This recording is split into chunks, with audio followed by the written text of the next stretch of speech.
All 4 game ones of the division series are in the books, and you know how they turned out, and I don't.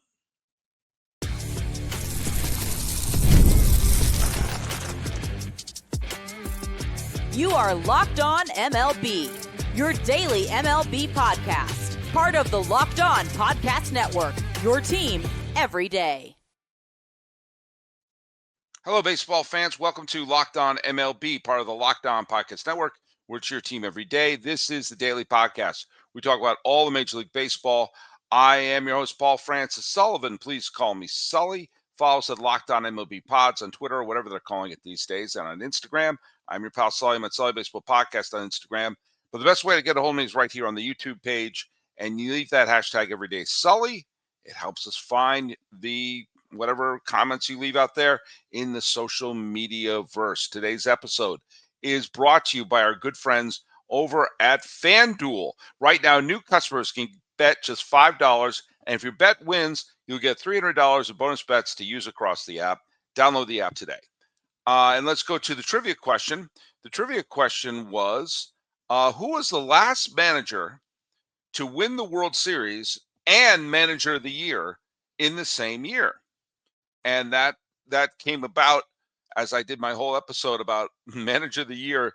The award Manager of the Year is not exactly the long-term commitment you would get. That basically teams that win, people win the Manager of the Year oftentimes are very quickly fired, and I don't necessarily understand why.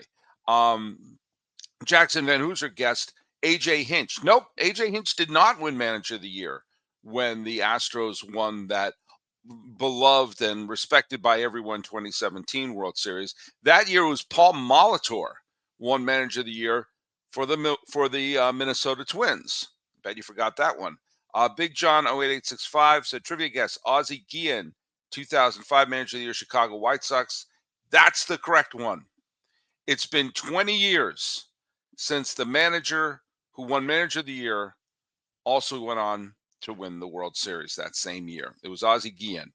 And he's out of a job now too. I bet he would love to take one of these offerings. It looks like some other things are happening. The Mets look like they're going to be shaking up their coaching staff, and that will not look good for the manager there.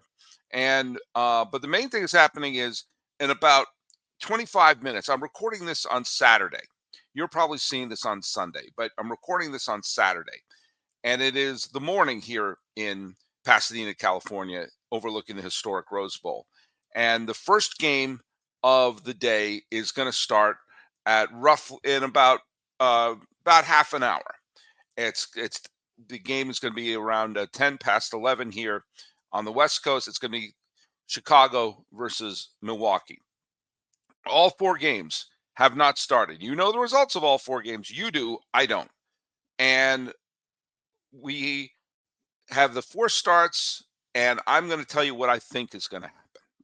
Now, Chicago is playing Milwaukee. Milwaukee's been sitting around for a week, and I've made it clear I want those travel days gone. If a team has 3 days off, that's one thing, but 4 or 5 days off, that goes against the grain in baseball. We're going to see how good the Brewers are. The Brewers were the best team in baseball in the regular season, but there have been lots of instances where the best team in baseball gets punched in the mouth the first time they come out and play. The Cubs had a very tight and dramatic series against the San Diego Padres, and they are sharp. Peralta, it's basically all on Peralta's shoulders. How Peralta pitches and how sharp the Brewers are, that means a lot, especially for a team like the Brewers. The Brewers are a team that's based upon playing sharp, error-free baseball. They have a very good team that really doesn't have any discernible holes top to bottom. And they keep teams on their heels, going first to third, stealing bases, playing airtight defense. Boyd is a very good pitcher for Chicago, and Chicago showed a lot of guts and gumption, and Michael Busch showed some big power. And I think the Brewers may be a little rusty. We'll see. That's the big X factor. I'm going to predict the Cubs are going to win today. I'm going to give you a score. I think it's going to be 4-2. I think the Brewers are going to win that series. But I think the Brewers will probably be a little rusty, and seeing that they're a team that kind of needs to be in motion all the time, I think this layoff may be of any team that I think it'll hurt. I think it will hurt the Brewers today. I think the Brewers are going to win the series in 4. I think they're going to lose today and then run the table. Now, Cub fans, you'll point out the fact that I thought the Padres were going to win 2 against them, and you're going to think I'm being disrespectful. But I think you could tell by what I'm wearing, I am not going to show any favoritism to any current playoff team. If you're just listening, I'm wearing a Mariners shirt because just completely transparent. I am rooting for the Mariners to win. They have never won the World Series, never been in the World Series, and I like generational events. And I have a huge soft spot in my heart for the Pacific Northwest. And so I'd love to see the Mariners finally get a pennant and win. I think the Brewers are going to lose today, but win the series. Heel is pitching for the Yankees today. Gausman's pitching for the Blue Jays. The Blue Jays and Yankees tied, and because the Blue Jays won their season series, they got to be the division champs. Bo Bichette is not on the roster. Max Scherzer is not on the roster. Chris Bassett is not on the roster. Shane Bieber is on the roster. Who would have predicted that at the beginning? Trey Yesavage is on the roster. Kevin Gausman's on the roster. I make no bones about being a native New Englander who lived in New York. I am not a Yankee fan. I clearly didn't root for them, and I can't say I'm rooting for them now, but they're showing I'm being objective here. I think the Yankees are much better than the Blue Jays right now. If the Blue Jays had a healthy Bichette and a healthy Bassett pitching for them, I would pick the Blue Jays. I think the Yankees turned a corner. And I think so far this is Jazz Chisholm's postseason, and they turned a corner. They managed Boone managed the last 2 games very intelligently, and Jazz Chisholm was able to make the plays. And the strategy for beating the Yankees was to keep the ball in the ballpark. Well, the game-winning rallies that they had in games 2 and 3 were not based on the long ball. The Yankees made the adjustment. And if that's the case, I think the Yankees are going to win today. And I also think the Yankees are going to win the series. By the way, this is what I predicted at the beginning of the postseason. I predicted that the Red Sox would win game 1, the Yankees would win games 2 and 3, and that the Yankees would punch the Blue Jays in the mouth. I think they're going to win today 6-1. Then you have Los Angeles versus Philadelphia in the single most interesting game of the postseason, in my humble opinion, because you have Shohei Ohtani on the mound. Ohtani went 6 in one of his last starts and was brilliant. And of course, the Dodgers bullpen is rancid. But if they go to Sasaki or maybe Sheehan or some other starter to give them a little bit of length, Ohtani should pitch until he can't pitch anymore. Christopher Sanchez had a terrific year as the pitcher for the Philadelphia Phillies. I think there's going to be a low-scoring game. I think the final score is going to be 2-1. I think the Dodgers are going to win. I think the Phillies are going to win that series. But I think Ohtani is going to add to his legend and get his first postseason victory. And then comes the Mariners and the Tigers. The Mariners are another team that we have to see about their rust. The Tigers are coming off a very emotional series, and they have Melton pitching. Kirby is pitching for Seattle.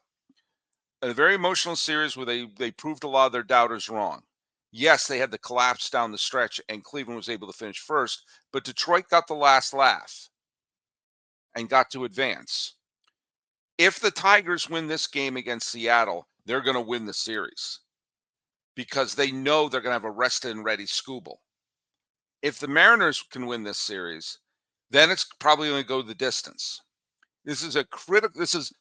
I know it's game 1, but it's a critical game 1 for Seattle. You cannot be down a game and looking on the mound and seeing Tarek Skubal. That's a recipe for absolute disaster. And there's a real possibility that Detroit will advance to the ALCS. Now, I had Cleveland at the beginning of the playoffs. I had Cleveland going over Detroit. and Cleveland does not have a Tarek Skubal. And so this is going to be a dangerous series for the Seattle Mariners and a dangerous game. So I do think the Mariners are going to win. I think it's going to be a tight game, and it might be the best game of the day.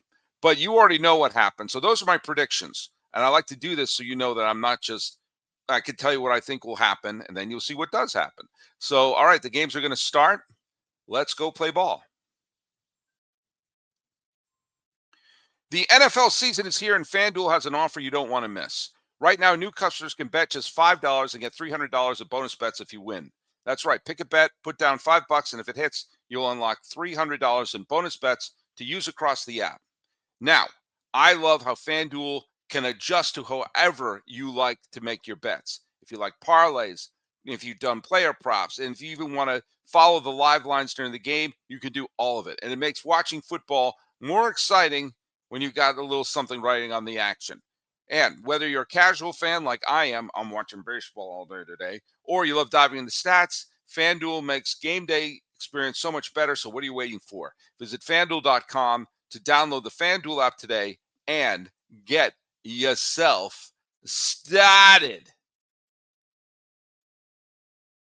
Okay, we are 2 games into the division series right now, and my predictions could not be more wrong.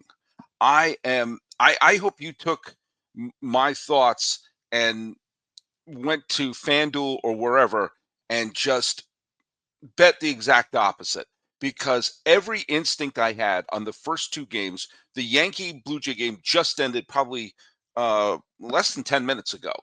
And I'm doing this is the middle section here. And so I now know what happened with Milwaukee versus Chicago, and I know what happened with the Yankees and Toronto.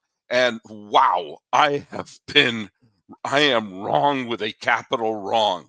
So let's go over just how wrong I was. I thought Milwaukee was probably going to be rusty. They had played 1 game in the last week.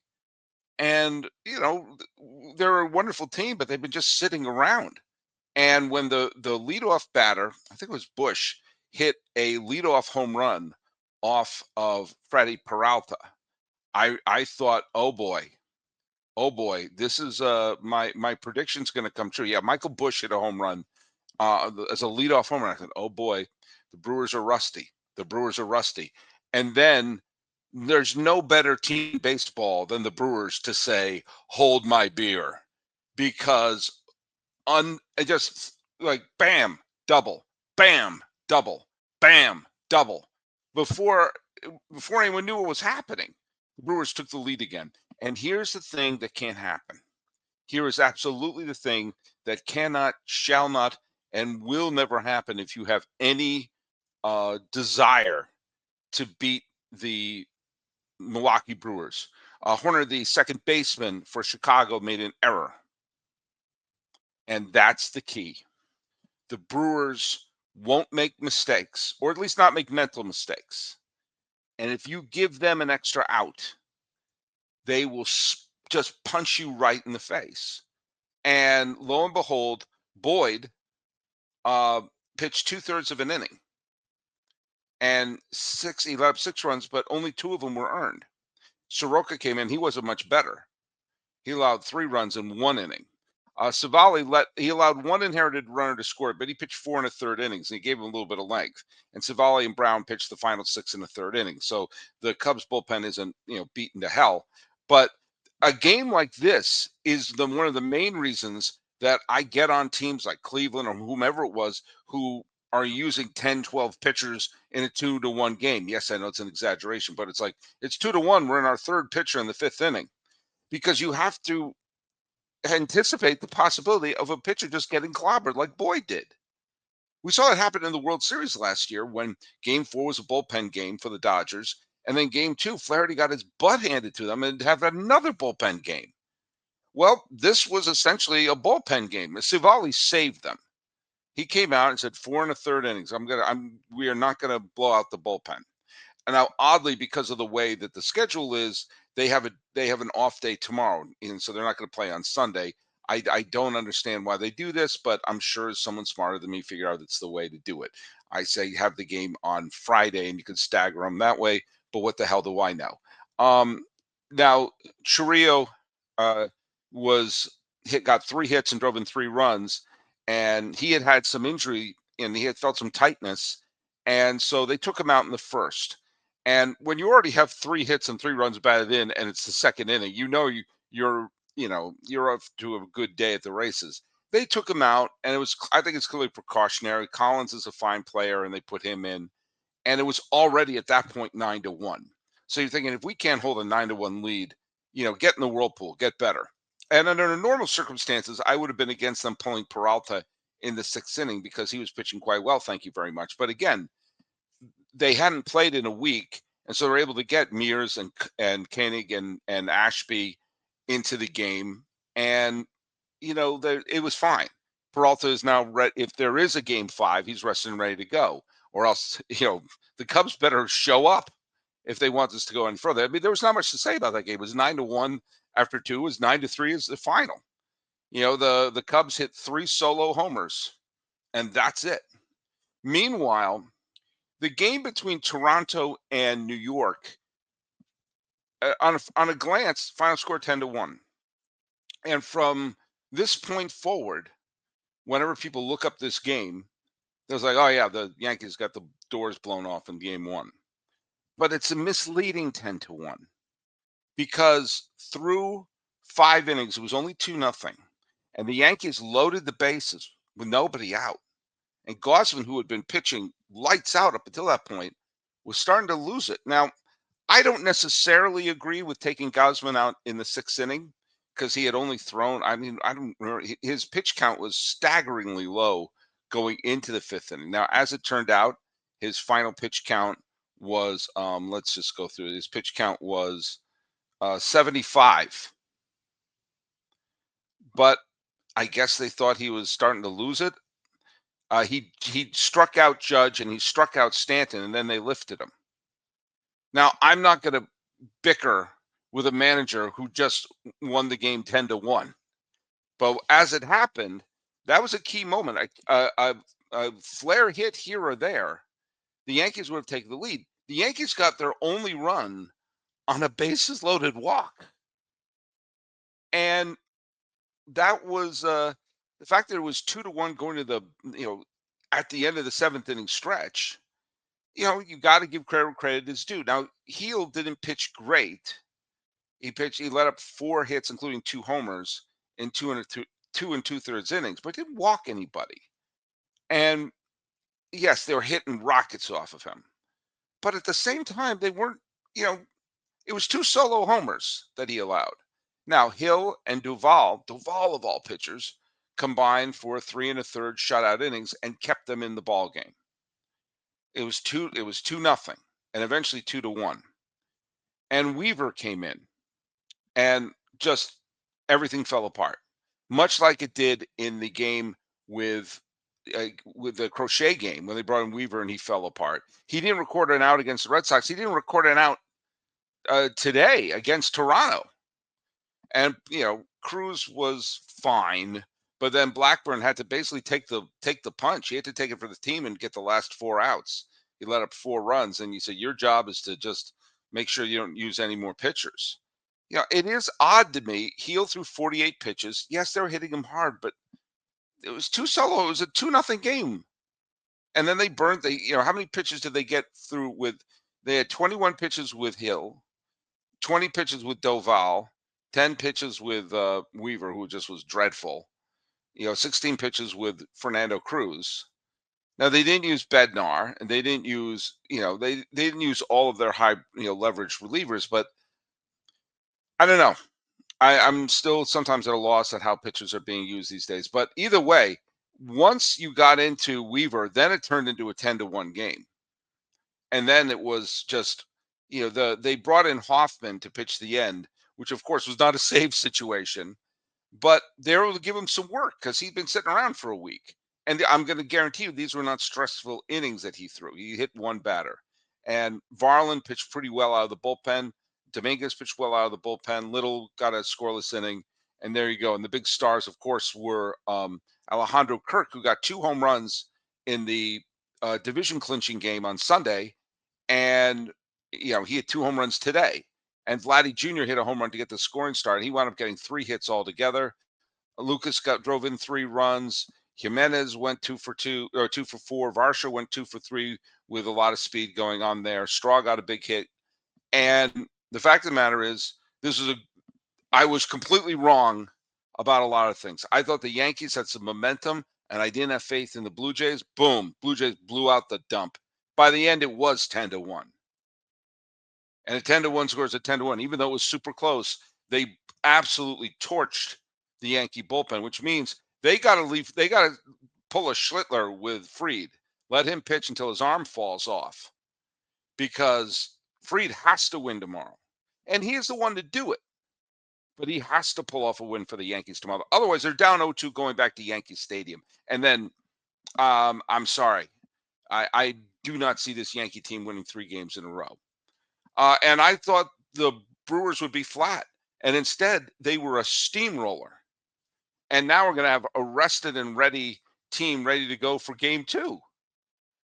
So, man, all my predictions are wrong so far. Now, the Phillies, as I'm recording this, the Phillies are up 3-0 on Los Angeles. So we're going to see what happens there.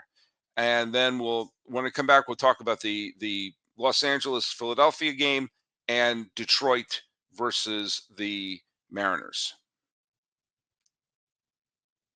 Most people can't name all their financial accounts or even what they're worth, whether it's 401ks, properties, or investments.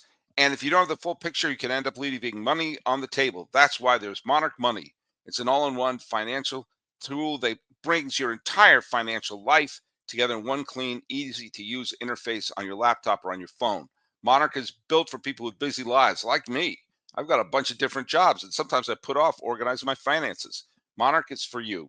Monarch does the heavy lifting. You can link all your accounts in minutes, see clear data visuals, get smart categorization of your spending, and finally feel in control of your money without ever touching a spreadsheet. Some people, they're not saving as much as they think, or they sometimes have 401ks that they forgot about. Maximizing the investments and increasing your savings rate, easily reviewing your finances with your partner or your financial advisor. Easy for you to say.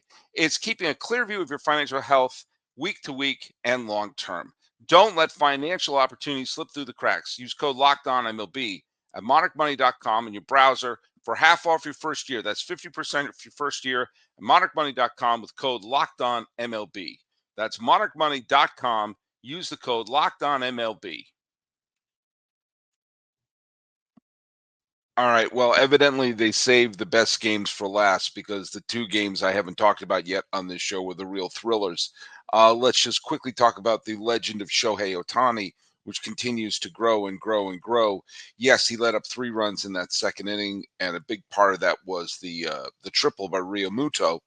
But other than that, Ohtani pitched about as well as you want. I mean, he walked 1 batter. He allowed 3 hits. He did allow 3 runs. Those were all in 1 inning. And he struck out 9, and he gave him 6.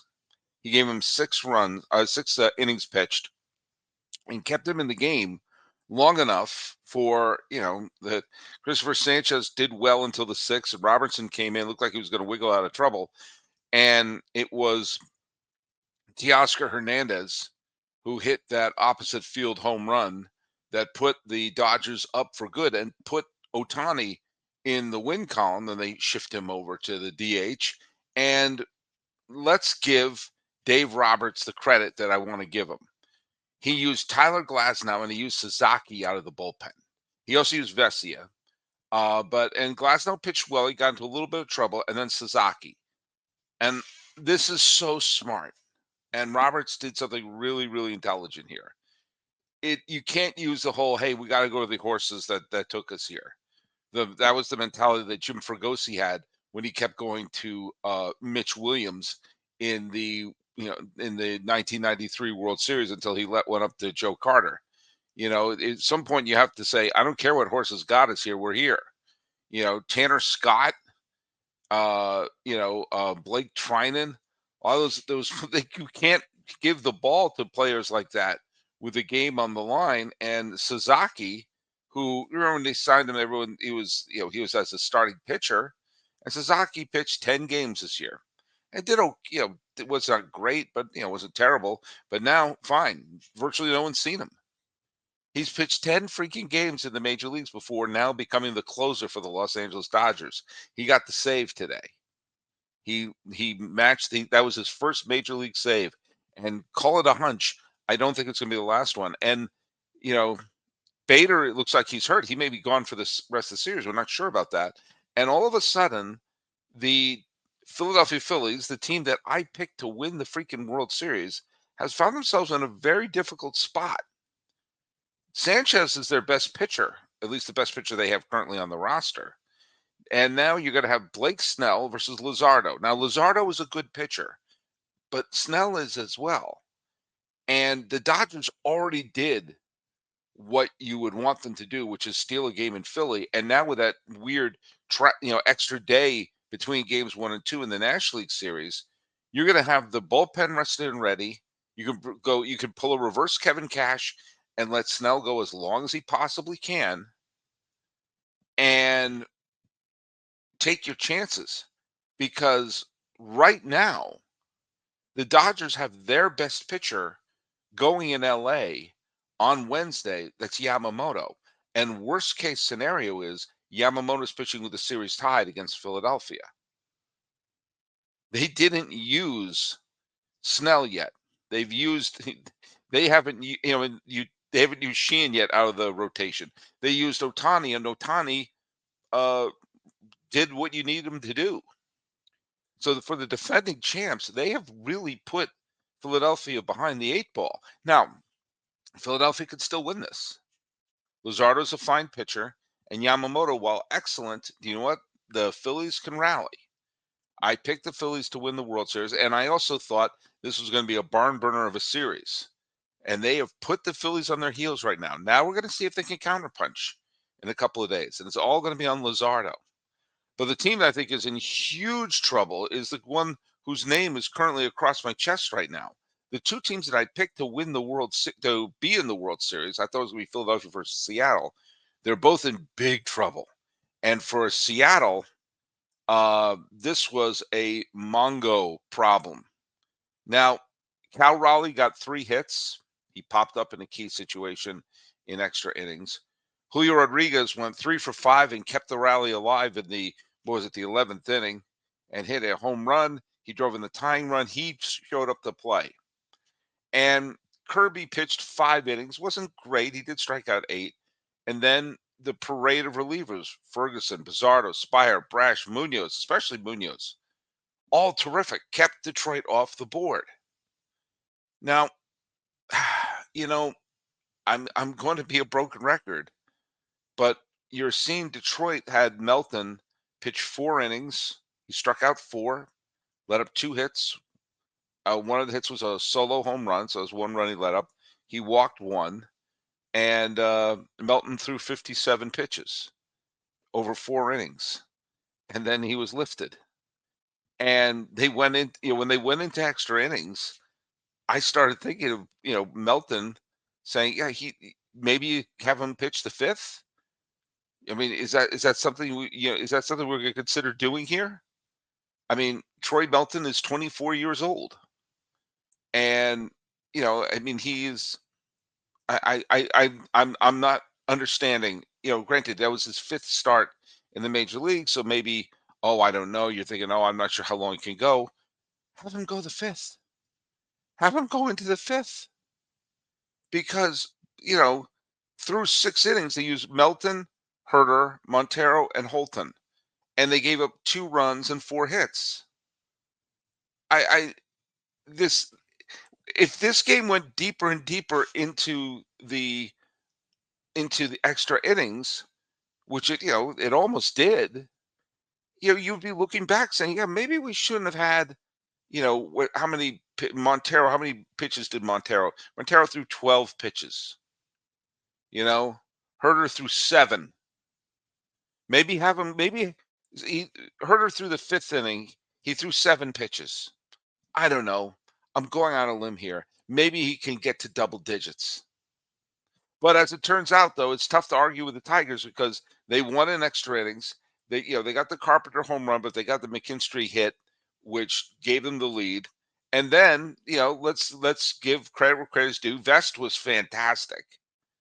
And then you had is it Keider Montero? I've actually never said the pitcher's name out loud. You heard me for the first time saying his name out loud, and and I'm very proud that you were all here to witness that moment. But he got his first major league save, and boy, oh boy, was it a doozy. And because Keider Montero was primarily a starting pitcher this year. I mean, he got he pitched in relief a couple of times this year, but this is 24-year-old kid who got his first major league save in the postseason. But now Detroit's in the driver's seat, and I said this at the beginning of the show. This was a must-win for Seattle because now they have a bullpen that they bulldoze through, and tomorrow they're going to be facing Tarik Skubal, the best pitcher in the American League. And the idea, if you're the road team in a best of 5, you want to take one game. There is a much larger than zero chance that Seattle will be down 0-2 going back to Detroit. Now, there have been teams that have been going 0-2 and then came back to win. It's happened before. But doing 0-2 at home. Now, the Yankees did it in 2001, where they went to Oakland, and that's where Jeter did the famous flip, and eventually they came back to win that. It's been done before, and Seattle's a quality team. And who knows, maybe Seattle will come off and Tarik Skubal will have a hiccup like he did against Cleveland last year. Or maybe Luis Castillo can match him, because there have been instances where there have been pitching matchups where it looked like it was absolutely favored to one side. Remember when it was Barry Zito versus Justin Verlander in Game 1 of the 2012 World Series, and Barry Zito won the damn game? Luis Castillo is a good pitcher, and what he has to do is match Skubal inning for inning, and then hopefully turn into a battle of the bullpens. We'll see. But it was a great day of baseball. A great day of baseball. A great day, if you're watching the show, to realize that my predictions, as usual, were absolutely terrible. Thanks so much for making Locked On MLB your first listen. For your second, check out the all-new Locked On MLB Game Night. Every game, every night, until a World Series champion is crowned. It may not be Philadelphia versus Seattle. Get local analysis on a national scale. Find MLB Game Night on Locked On MLB on YouTube, wherever you listen to your podcasts. And let's do the trivia question, and we'll have this answered for the show I release on Monday after all the Game 2 is. Where did I put it? Where did I put it? Oh, it's right here. What was the first team? What team was the first wild card to make the league championship series? What team was the first wild card to make the league championship series? Write your answer down below. Talking about my predictions of Game 1 of the Division Series and why they almost all were wrong. This has been Locked On MLB. I am your host, Paul Francis Sullivan. Please, I'm begging you, call me Sully.